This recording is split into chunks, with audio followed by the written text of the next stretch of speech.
comes the sun. I'm Dick Cates.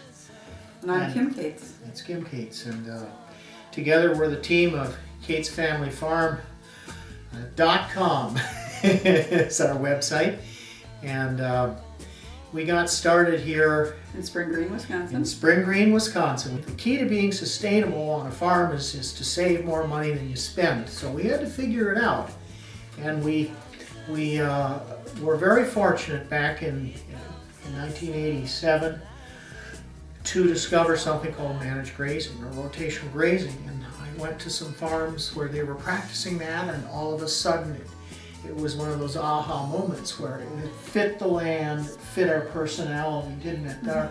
Our hilly lands with a trout stream going through it, hard to raise crops, but just a wonderful place to grow grass and graze cattle. People were interested in grass-fed, and so we started to change the business basically to meet our customer needs, their desires. And so we went from raising what we call natural beef to the grass-fed beef. But he really liked the contact with the people, the relationships with our customers, going to stores and restaurants in the Madison area and developing relationships with those folks, and it was much more satisfying, and we could also set our own price. Another basic principle of business is to listen to your customers, listen to those who are really supporting you, and we did that over time. We listened, and people wanted a leaner beef, people wanted beef without added growth hormones or antibiotics. The livestock are never on one place on a piece of the stream for more than a day, and so the land gets a lot of rest, and that's the key with managed grazing. And it's the key with grass-fed, because they have to be on good quality pasture and move to another piece. So every day, and now Kim is the principal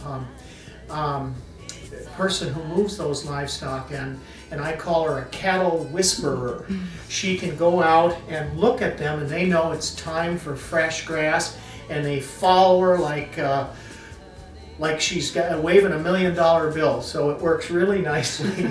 Over a year, we'll have about 200 head of cattle in our grass-fed beef business, and we run those on about 100 grazing acres here. And we're at the second farm. We have about 70 grazing acres there this year. Our beef is in Milwaukee with Will Allen's Growing Power.